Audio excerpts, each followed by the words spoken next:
Unaitwa nani? Unaitwa? Frank. Unaishi wapi? Buguruni wapi? Mjumbe wako ni nani? Mjumbe wako wa nyumba 10 ni nani? Unaishi nyumba namba ngapi? Mimi nakaa bondeni kwa mwisho wa reli huko kwa Nzoni. Wazazi wako ni kina nani? Wazazi wangu wako mkoani mama. Unaishi na nani? Na kama kijana mmoja tumepanga naye. Ulokuja nao leo ni nani na nani? Ni nani Juma? Na Malinda. Na mimi hapa. Wanaishi wapi? Wanakaa bondeni. Wanakaa bondeni. Lengo la kumchukua mtoto lilikuwa ni nini? Lengo la kumchukua mtoto nilikuwa kuna mtu alikuwa agiza. Nani huyo mtu? Huyo mtu anaitwa nani? Saidi. Anaishi wapi huyo Saidi? Anakaa bondeni. Anakaa bondeni. Ndio aliowatuma kuja kuchukua mtoto.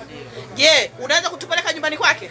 Ndio chomani nimwambia mamangu, yani tukakamata tunaweza tukawashika wote. Sasa ngoja tupa namba mwanamke. Nyamaza, sina nyamaza. Mke wake. Haya, sawa. Swali jingine, una miaka mingapi? 16. Una miaka 16. Wewe bwana mtoto mdogo sana unafanya vitu vya ajabu. Umeshaiba watoto mara ngapi? Yani mimi ndo kama nimeagiza kwa mimi mmoja yani kwa hii mara ngapi? Hii manga kwa sababu gani? Kuna wengine walikuwa wamebebwa, kuna wengine ambao walikuwa wameshata. Leo siku ya leo mmechukua watoto wangapi? Ni wa pili. Wa pili. Huyo wa kwanza mmempeleka wapi? Wa kwanza wenzangu ndio walimchukua akampeleka. Sikuwa na mimi sikuwepo. Kwa hiyo hivi tunavyoongea kuna mtoto mwingine yupo huko. Asante kwa ushirikiano.